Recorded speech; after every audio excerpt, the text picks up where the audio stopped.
అందరికీ welcome to చుమ్ము చేతి వెంట. ఈరోజు మనం చేసుకోబోయే రెసిపీ వచ్చి దోసకాయ పచ్చడి. ఫస్ట్ దోసకాయలు తీసుకోవాలి. నేను 3 దోసకాయలు తీసుకున్నా, 3 పావు ఇంత సైజు 3 తీసుకున్నాను. ఇంగ్రీడియంట్స్ వచ్చేసి కారము, ఆవపిండి, మెంతులు, వెల్లుల్లి, జీలకర్ర మెంతుల పౌడర్, సాల్ట్, అల్లం వెల్లుగడ్డ పేస్ట్. పోపు దినుసులు వచ్చి కరివేపాకు, ఎండుమిరపకాయలు, మినప్పప్పు, శనగపప్పు, ఆవాలు, జీలకర్ర. ఇప్పుడు మనం చేసుకునేది చూపిస్తానండి మీకు.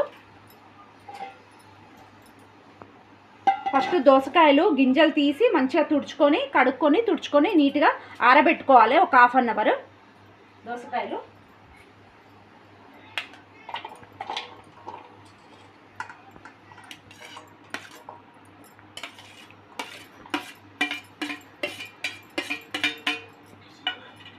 ఇందులో ఇవన్నీ వేసేసుకోవాలి. ఆవపిండి, కారం, ఉప్పు, జీరా పౌడర్, మెంతులు ఇవన్నీ వేసేసుకోవాలి మసాలాలు. అండ్ అల్లం వెల్లిగడ్డ పేస్ట్.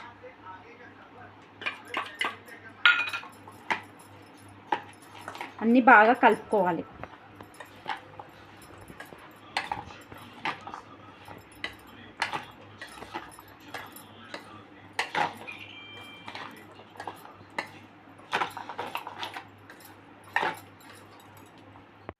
ఇదంతా మనం కలిపి పెట్టుకోవాలండి.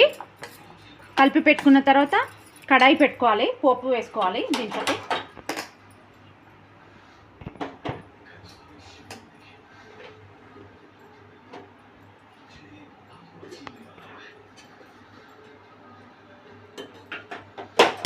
ఆయిల్ వేసుకోవాలి. ఒక 3 స్పూన్స్ ఆయిల్.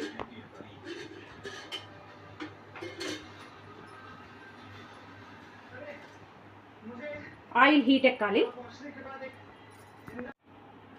ఇవన్నీ వేసేసుకోవాలండి. కరివేపాకు తప్పించి అన్నీ వేసుకోవాలి.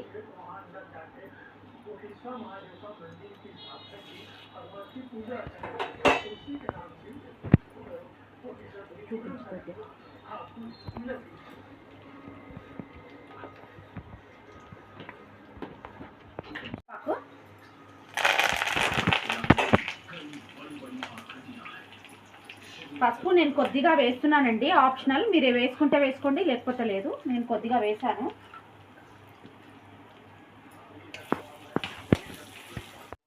ఇది ఆయిల్ చల్లబడాలి. చల్లబడ్డ తర్వాత అందులోకి ట్రాన్స్ఫర్ చేసుకోవాలి పచ్చళ్ళకి. పోపు అయిందండి, చల్లబడింది కూడా చూడండి. ఇప్పుడు ఇందులోకి ట్రాన్స్ఫర్ చేసుకోవాలి.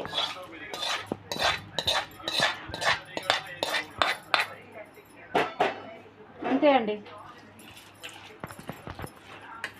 వేడివేడి అన్నంలో దోసకాయ పచ్చడి చాలా బాగుంటుందండి. పెట్టిన నెక్స్ట్ డే తినాలి, బాగుంటుంది. ఓకేనండి. మా వీడియో కనుక మీకు నచ్చినట్లయితే లైక్, షేర్ అండ్ సబ్స్క్రైబ్.